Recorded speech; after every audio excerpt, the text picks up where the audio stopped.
ठीक है, अब इसको हमें सी वेक्टर के साथ क्या करवाना है, डॉट करवाना है। सी वेक्टर क्या है, 3i और प्लस j। अब क्या करना है हमें कि भाई ये मैं काम करता हूं, मैं इसको ना डी वेक्टर बना लूं, दोनों को प्लस करा के एक वेक्टर ही तो तैयार हुआ है। अब मैं क्या कर रहा हूं, according to question, D vector dot C vector किसके बराबर, रीजन बता दो। डी वेक्टर परपेंडिकुलर है किसके साथ, सी वेक्टर। अब डी वेक्टर क्या है आपके पास, डी वेक्टर है 2 माइनस लैम्बडा आई, प्लस 2 प्लस में 2 लैम्बडा जे, और प्लस में 3 प्लस में लैम्बडा। किसके डॉट के साथ, सी के साथ। सी मतलब 3i प्लस जे किसके बराबर, 0। तो कितना हो जाएगा, आई वाला आई के साथ, जे वाला जे के साथ, के वाले के लिए कुछ है नहीं तो कोई बात नहीं, उसको आप हटा सकते हैं। हटा सकते हैं, 0 रखूं। हाँ भाई हटा सकते हैं कि 0,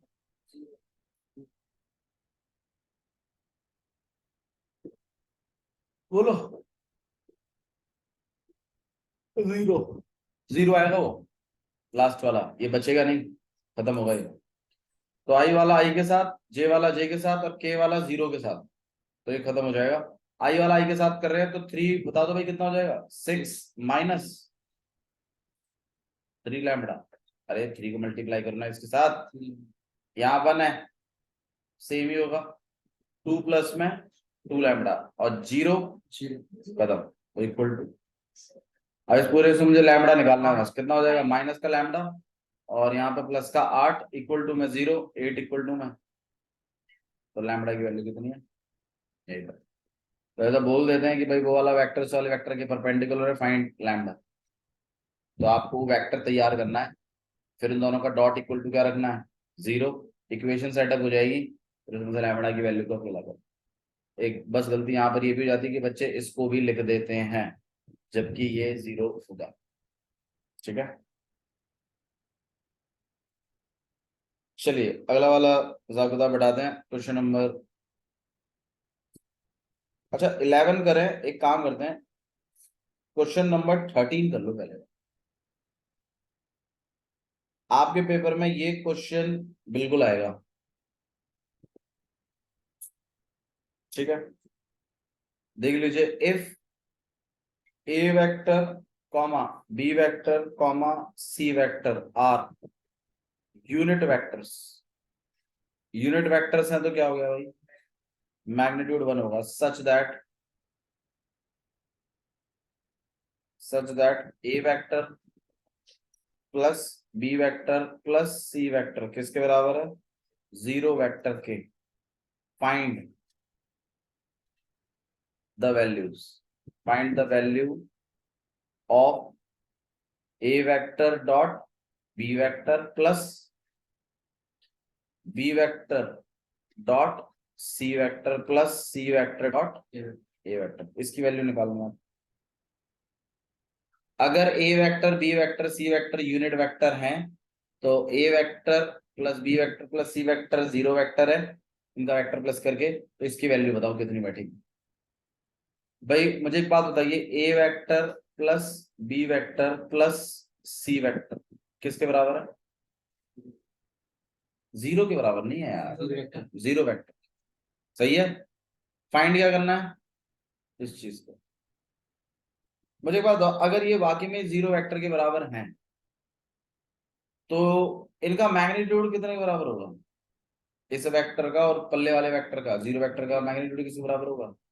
मैं काम कर रहा हूं, मैं दोनों साइड मैं, अगर ये चीज इक्वल है तो मुझे एक बात बताइए, क्या इनके मैग्नीट्यूड भी, मतलब इसका जो मैग्नीट्यूड होगा क्या वो 0 के बराबर होगा, हाँ या ना, ये बता दो सर। भैया दोनों तरफ मैग्नीट्यूड कैसे लगा दिया, ये बात नहीं कर रहा मैं आपसे, मैं सिंपल मैथ्स की बात कर रहा हूँ आपको। A vector B vector plus C vector अगर 0 वेक्टर के बराबर है तो क्या A vector plus B vector plus C vector का मैग्नीट्यूड, क्योंकि तीनों को प्लस करेंगे तो एक वेक्टर बनेगा, वो वेक्टर 0 वेक्टर के बराबर है, ऐसा बोल रहा है क्वेश्चन। तो मुझे एक बात बताइए, A vector plus B vector plus C vector का मैग्नीट्यूड क्या 0 के बराबर होगा या नहीं होगा? क्यों?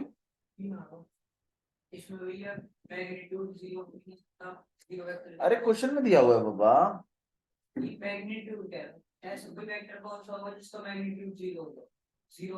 मैं पूछ रहा हूँ A vector plus B vector plus C vector कैसा इक्वल टू में किसके बराबर है? जीरो वेक्टर क्या होता है? जिसका मैग्नीट्यूड कितना होता है? तो अगर मैं A vector plus B vector plus C vector जो कि जीरो वेक्टर के बराबर था, अगर मैं उसका मैग्नीट्यूड निकालूं तो किसके इक्वल लिख सकता हूं? वही तो मैंने भी लिखा है। आप इसको ये मत सोचिए कि दोनों तरफ क्या कर दिया, मैग्नीट्यूड। हालांकि सोचने को तो वैसे भी सोच लो, कोई गलत थोड़ी है। इसका भी मैग्नीट्यूड निकाल दिया, पल्ले वाले का मैग्नीट्यूड, पल्ले वाले का मैग्नीट्यूड कितना है? 0, लिख दिया इक्वल टू 0। पर सिंपल मैथ्स भी है, ये चीज किसके बराबर है? जीरो वेक्टर के। जीरो वेक्टर क्या होता है? जिसका मैग्नीट्यूड कितना होता है? अगले स्टेप में कोई तो लिखा है भी कि A vector plus B vector plus C vector जो कि जीरो वेक्टर था, उसका मैग्नीट्यूड किसके बराबर? 0। नहीं, अरे बोलिए, जस्टिफाई नहीं हो रही है बात उमंग? नहीं, क्यों भाई, इसमें क्या इन कोई वेक्टर अगर जीरो वेक्टर है, ये बोल तो रहा है ये बात कि A vector plus B vector plus C vector किसके बराबर है? Zero vector.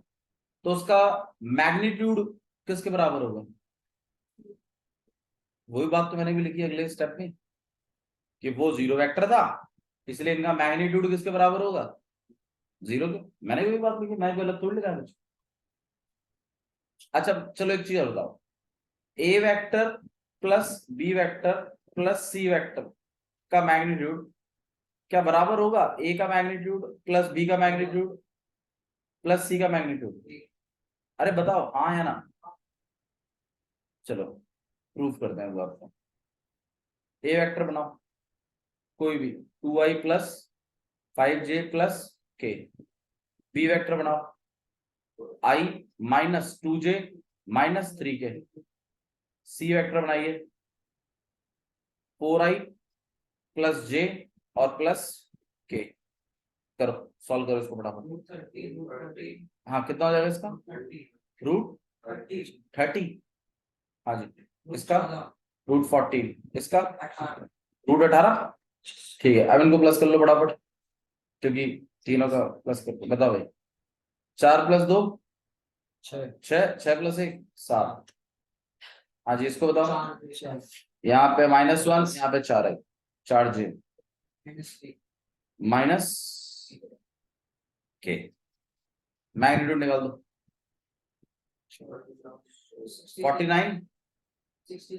49 प्लस 60, 49 ठीक है 66। इनको प्लस करके 66 आ रहा है।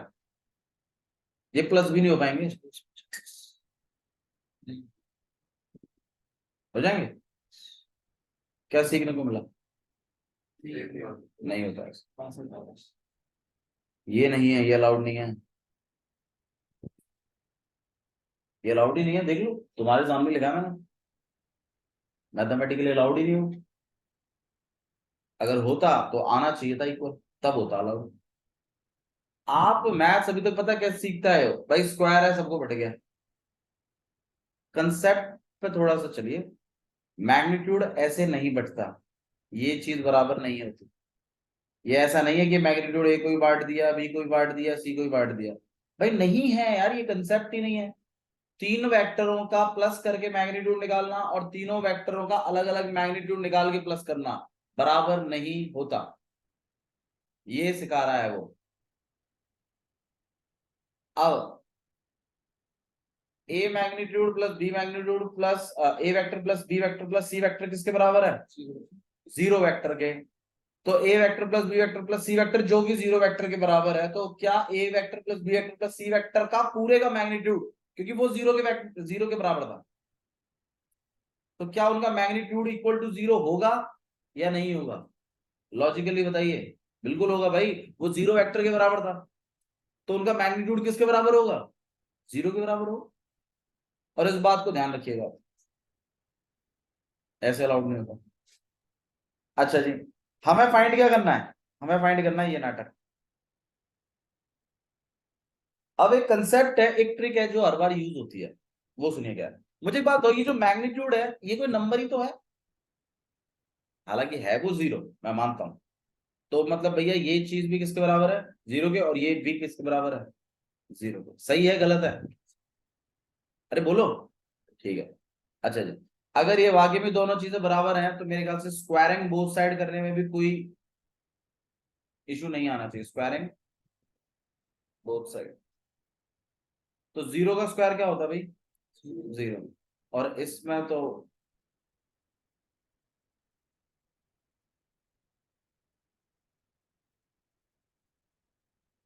अब आप मुझे बताइए यार, ये चीज का मैं स्क्वायर कर रहा हूं,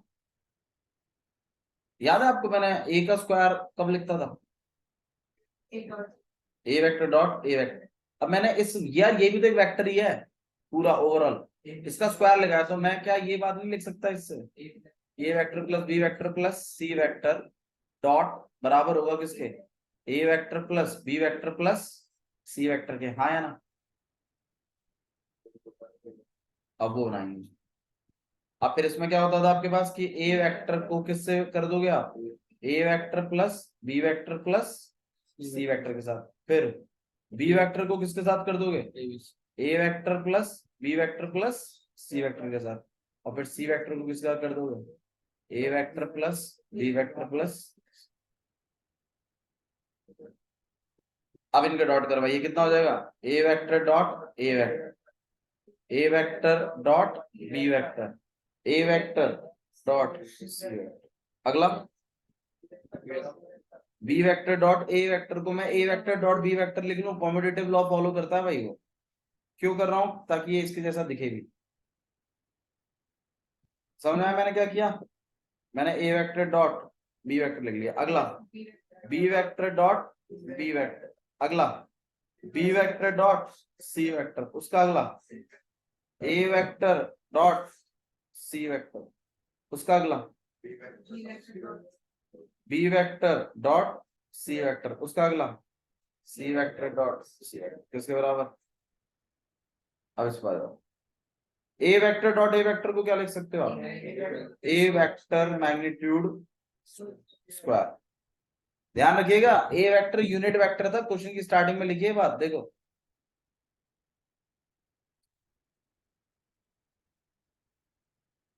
तो इनका मैग्नीट्यूड किसके बराबर होगा, 1 के। तो ये चीजें मैं ले आया, ए वेक्टर डॉट बी वेक्टर और A vector dot B vector, और ये भी ए वेक्टर डॉट बी वेक्टर, तो क्या लिख दो इनको, 2 A vector dot B vector. अगला A vector dot C vector, A vector dot C vector, कितने हो गए भाई,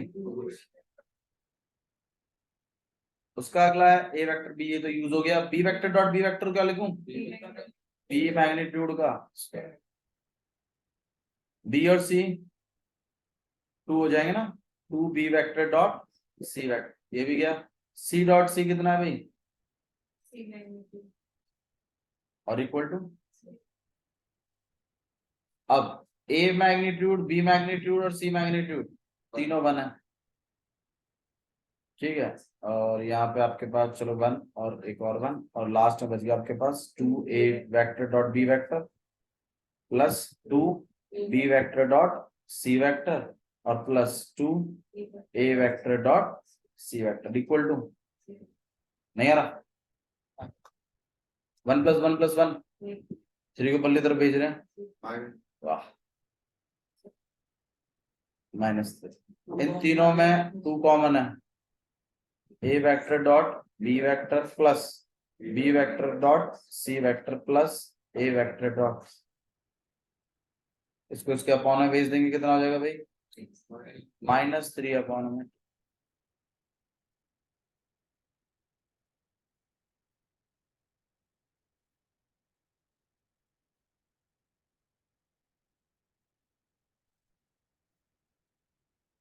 तो ये जो हमने ट्रिक यूज करी है ना इधर, ये वाली,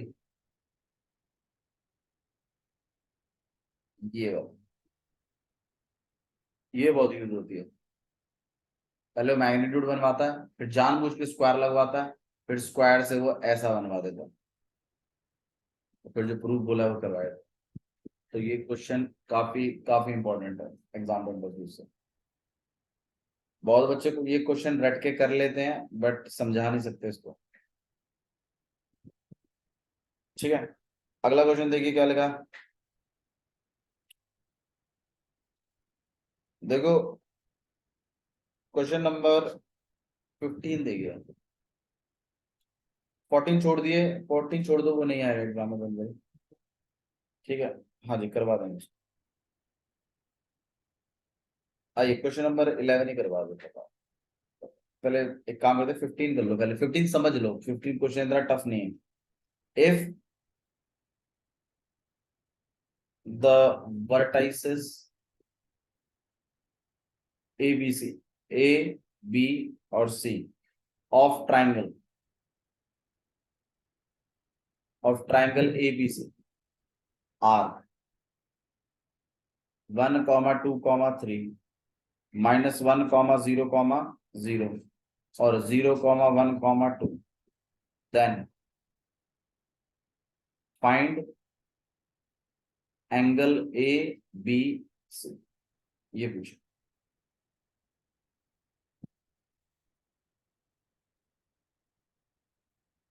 आइए डायग्राम समझते क्या है। वर्टेक्स है ये ए बी सी के, एक ट्राइंगल है ए बी सी, तो एक ए है, एक बी है और एक सी है। ए पॉइंट क्या है 1, 2, 3। बी पॉइंट क्या है 0, 1, 2। सी पॉइंट क्या है, सॉरी, हाँ बी पॉइंट क्या है भाई -1, 0, 0। सी पॉइंट क्या है 0, 1, 2। आपसे जो एंगल पूछा है उन्होंने, find the angle A B C, ये वाला एंगल निकालने के लिए कह रहे हैं आपसे कि भाई ये वाला एंगल निकाल दो। अब ये वाला जो एंगल है ये किन वेक्टरों के बीच में है, बी ए वेक्टर और बी सी वेक्टर। तो हिसाब से आपको क्या बनाना चाहिए, बी ए वेक्टर बनाना चाहिए। और कौन सा वेक्टर बनाना चाहिए, बी सी वेक्टर बनाना चाहिए। और फिर दोनों में कॉस थीटा वाला फॉर्मूला लगाना चाहिए। अब आप ये और बता दो कि बी ए वेक्टर कैसे बनेगा। भाई क्या बताया था, x2 - x1 i plus y2 - y1 j plus z2 - z1 k। बना दो भाई, बता दो फिर वेक्टर कैसे बनेगा। अच्छा ए को पहले रखोगे बी को पहले रखोगे, याद रखिएगा बी ए वेक्टर बना रहे हैं हम, तो ए वाले को x2 और बी वाले को x1 में। तो भाई 1 1 माइनस फिर माइनस i प्लस 2 - 0 j और प्लस 3 - 0 k। हाँ भाई बता दो कितना बन जाएगा, माइनस माइनस प्लस कितना हो जाएगा यहाँ पे 2i प्लस 2j और प्लस 3k। डन। नहीं, जिधर एंगल निकालना है आपका वही इनिशियल वेक्टर होना चाहिए, वहीं से शुरू करो। ठीक है, नेक्स्ट वाला जो है वो कौन सा आपके पास बीसी वेक्टर है ना। हाँ तो बताओ भाई, डायरेक्टली माइनस कर लीजिए। 0 -1 तो आपके पास आई आ जाए, 1 मतलब j और 2 k। तो ये दोनों का आपको क्या करवाना है, एंगल निकालना है। बताओ भाई एंगल क्या होगा, एंगल कैसे निकालेंगे, cos थीटा इक्वल टू में B A vector dot B C vector upon में magnitude of B A vector और डी सी वेक्टर का भी क्या मैग्नीट्यूड। बी ए वेक्टर बता दो भाई 2i प्लस 2j और प्लस 3k। हाँ दूसरा वाला क्या है i plus j plus 2। Magnitude direct बताना भाई, बताओ मैग्नीट्यूड। 2 का स्क्वायर 4, 4 प्लस 4 8, 8 प्लस 9 17, तो अंडर रूट 17। दूसरे का बताओ भाई 6 तो इनका भी डॉट करवा दो, कितना हो जाएगा? 2 और 1 2 प्लस 2 और प्लस 6 17 कितना हो जाएगा वैसे? 7 6 42 4 ऊपर करेगा 102 अंडर रूट 100 और यहाँ पे 10 तो यहाँ पे 10 अपॉन में अंडर रूट 102। थीटा को अकेला करोगे तो इसके ऊपर क्या लग जाएगा? कॉस इनवर्स, ऐसा कुछ। वैसे ऊपर नहीं 2 से भी कटेंगे। 51 है ना, 17 3 51, ठीक है, नहीं हो ये आंसर। समझ में आ गया? तो वर्टेक्स दे के आपसे एंगल पूछ सकता है, तो आपको जानबूझ के क्रिएट करना है वेक्टर। चलिए नेक्स्ट वाला देख लेते हैं। कोलिनियर शो करने हैं भाई, मेरे ख्याल से कोलिनियर में तो कोई इशू नहीं आना चाहिए। आप पहले उनके बीच में वेक्टर्स बनाएंगे। आपके इसमें प्रॉब्लम यहाँ पर ये है कि वेक्टर नहीं बन रहा है, सिर्फ पॉइंट दिया है 1,2,7 दिया है। बी क्या है आपके पास? 2,6,3 बिल्कुल। सी है आपके पास 3,10, -1। आप ए बी वेक्टर बना लीजिए, आप बी सी वेक्टर बना लीजिए, दोनों को पैरेलल प्रूफ करवा दीजिए। पैरेलल प्रूफ होते ही ऐसा भी हो सकता है, पर दोनों के दोनों सेम पॉइंट शेयर कर रहे हैं, तो इसका मतलब ये वेक्टर्स अलग अलग नहीं है, बल्कि कैसे हैं? से एक साथ जुड़े हुए हैं।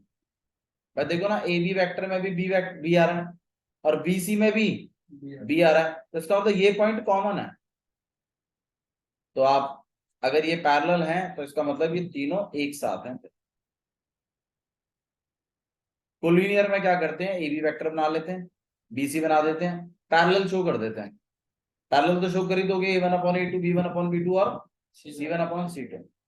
पैरेलल शो होते ही फिर आप एक बात और कहते हो कि A B vector is parallel या फिर कोलिनियर टू BC वेक्टर, सही है? And both the vectors are sharing the same point also B, therefore A B C are collinear points। हम वेक्टरों को कोलिनियर नहीं प्रूव करने को बोला है, आपको पॉइंटों को कोलिनियर बताने के लिए बोला है। तो पॉइंट कोलिनियर बताने का एक तरीका ये भी है कि आप उनसे वेक्टर बनवा लीजिए, दो उनको पैरेलल प्रूफ आप कर दीजिए, कोलिनियर प्रूफ कर दीजिए, और बोल दीजिए कि बी पॉइंट जो है वो दोनों पर है। तो इसका मतलब वो तीनों के तीनों पॉइंट आपस में कैसे हैं? कोलिनियर। ठीक है, तो ये कर सकते हैं आप। बोलो करके दिखाऊं? कोलिनियर पूछने का एक तरीका यार ये भी था कि आप इसके और इसके बीच का डिस्टेंस निकाल लो, इसके और इसके बीच का डिस्टेंस निकाल लो, और फिर पूरे का निकाल लो, किन्हीं दो को प्लस करके वो तीसरे के क्या आना जाना चाहिए? बराबर हो जाना चाहिए। वो भी ठीक है। आप ए बी वैक्टर निकाल लीजिए, आप बी सी वैक्टर निकाल लीजिए, आप ए सी वैक्टर निकाल लीजिए, तीनों के मैग्नीट्यूड निकाल लो, दो को प्लस करके तीसरे के बराबर आ जाना चाहिए, तो भी कोलिनियर प्रूफ हो जाएगा। आपकी चॉइस है, जैसे आपको समझ आता है, पर अभी फिलहाल के लिए हम वेक्टर कर रहे हैं तो ऐसे कर लीजिए। नेक्स्ट वाला है राइट एंगल शो करना है भाई। राइट एंगल शो कैसे करेंगे? उन दोनों का डॉट किसके बराबर आ जाना चाहिए? 0 के। वो भी अब एक तरीका हो गया cos थीटा वाला। अगर A vector dot B vector किसके बराबर आ जाए? 0 के, तो भी राइट एंगल शो हो जाता। देखिए क्वेश्चन क्या लिखा है, show that the vector form the vertex of right angle. देखो 3 पॉइंट है आपके पास, आपको ये बोला है शो करो कि यार ये राइट एंगल बना रहे हैं। हाँ वेक्टर्स, मतलब show that vectors this form the vertices, vertex बना रहे हैं। तो मतलब ये जो दिए हुए हैं ये पोजीशन वेक्टर्स हैं आपके पास। क्या है ये? पोजीशन वेक्टर्स हैं, क्योंकि उसने वर्टेक्स का नाम लिया ना कि उसने साइड्स का नाम लिया, और आपको शो करना है कि राइट एंगल है। तो आपके पास है कुछ मामला ऐसा 2i - j और प्लस k। दूसरे वाले का है i - 3j - 5k। और लास्ट वाला है 3i - 4j और -4k। ओके, अब आप बताइए कैसे करना चाहिए कि राइट एंगल है। आप जो बोलोगे वैसे ही कर देंगे, करने के इसके बहुत सारे तरीके हैं, बताओ कैसे करूं कि राइट एंगल है।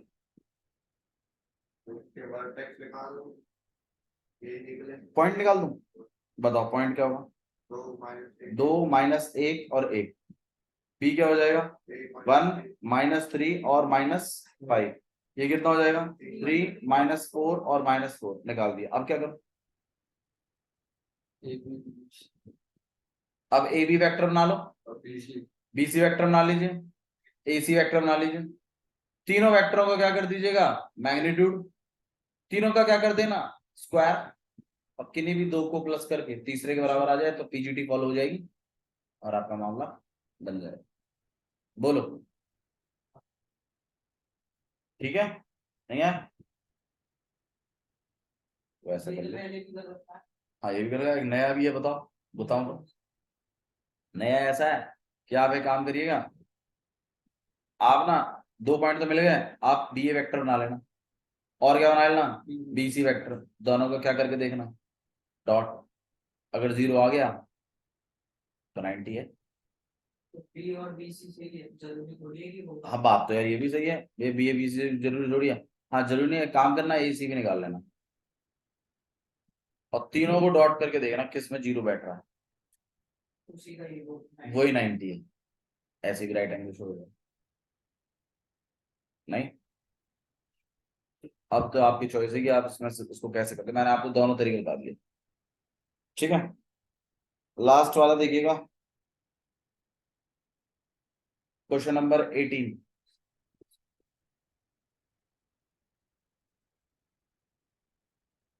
क्वेश्चन नंबर 18 में है कि if A vector is a non zero vector, non zero vector क्या होता है भाई, जिसका मैग्नीट्यूड 0 ना बैठे।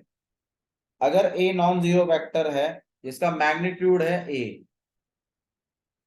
And lambda is non zero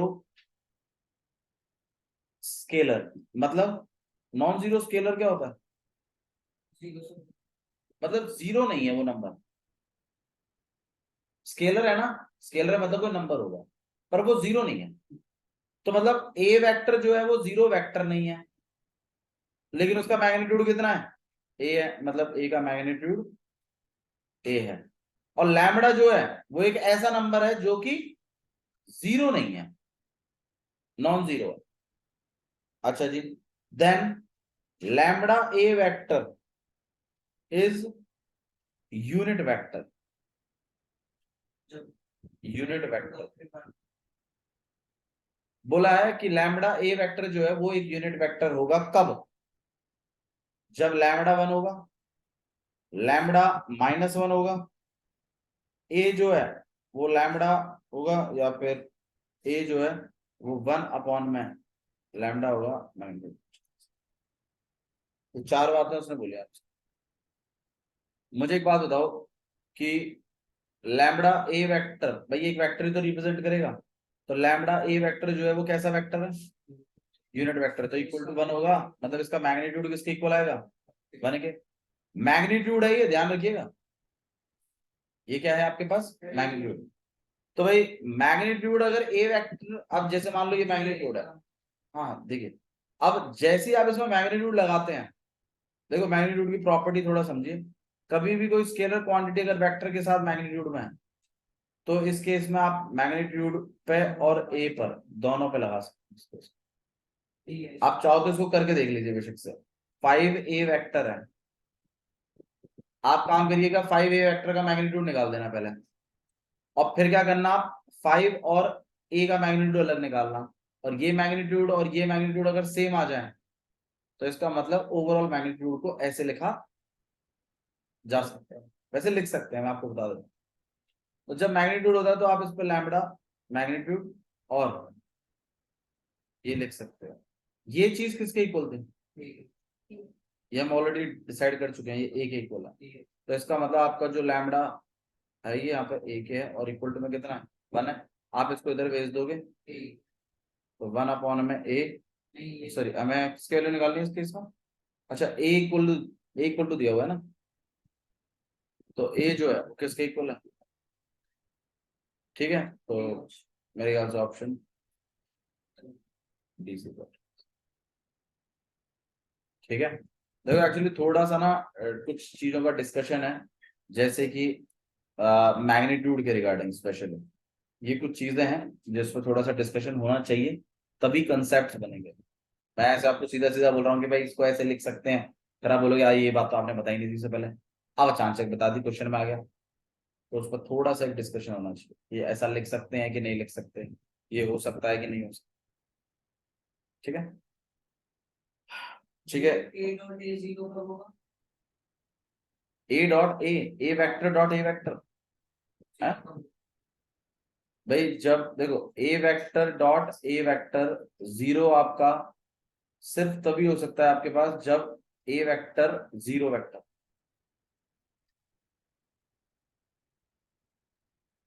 क्योंकि कोई वेक्टर अपने ही परपेंडिकुलर नहीं हो सकता कभी भी, तो ऑब्वियस बात है ए वेक्टर को जीरो वेक्टर ही होना पड़ेगा। तो जो ये क्वेश्चन नंबर 12 है, मतलब इसमें बी वेक्टर परपेंडिकुलर है ए वेक्टर के। बस देखो A vector dot A vector zero दिया हुआ है ना, और A vector dot B vector भी जीरो दिया हुआ है, और आपसे बोला है कि बी वेक्टर के बारे में आप क्या कंक्लूड कर सकते हो। तो देखो A vector dot A vector अगर जीरो है तो इससे ये बात तो पता चलती है कि ए वेक्टर जीरो वेक्टर हो गया, और A vector dot B vector भी जीरो है, तो शायद ये जीरो ए वेक्टर की वजह से हुआ है, तो बी वेक्टर चाहे कुछ भी हो उससे कोई फर्क पड़ेगा नहीं। तो आप इसमें लिख सकते हो कि A vector dot A vector अगर आपका जीरो है तो इट मींस कि आपका ए वेक्टर कैसा होगा? जीरो वेक्टर होगा। और देखो ऐसे लिख सकते हो आप इसमें ए वेक्टर डॉट, 12th क्वेश्चन है ठीक है, उसमें लिखा हुआ है कि ए वेक्टर जो है वो क्या है? जीरो है, और A vector dot B vector भी क्या है? जीरो है। बोला है आप बी के बारे में क्या कह सकते हैं, तो पहले मुझे बात बताओ इसको देखकर क्या कह सकते हो? ये चीज कब होती है? या तो ए वेक्टर जीरो हो, या फिर बी वेक्टर जीरो हो, या फिर ए वेक्टर परपेंडिकुलर हो किसके? B vector. यही तीन केसेस थे मेरे ख्याल से, और इससे क्या कंक्लूड होता है? इस चीज से क्या कंक्लूड होती है? A vector dot A vector zero vector है, तो ए वेक्टर जीरो भाई ए डॉट ए किसके बराबर होता है?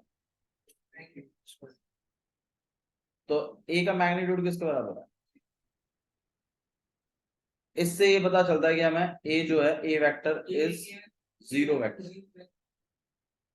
हाँ दे दिया जो क्वेश्चन में क्या चीज? A vector dot A vector zero vector के बराबर। क्यों डॉट क्या देता है? डॉट क्या देता है? जीरो वेक्टर में दोगे जीरो दो, जीरो दिया, फिर इसका मैग्नीट्यूड हो गया, मैग्नीट्यूड की वैल्यू कितनी आ गई? जीरो। इससे ये कंक्लूड हो गया कि ये वेक्टर क्या है? अब ये वेक्टर अगर जीरो, अब ऐसी बात जो दोनों में सही हो रही है तो मेरे ख्याल से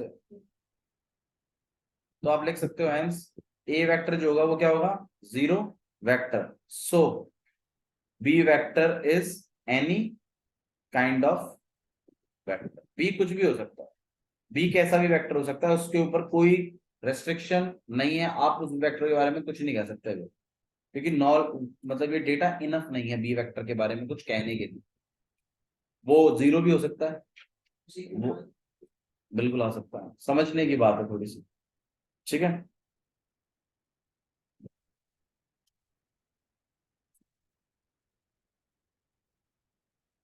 show that this is perpendicular to this. ठीक है, चलो कल करेंगे इसके बाद। कौन सा क्वेश्चन है? 11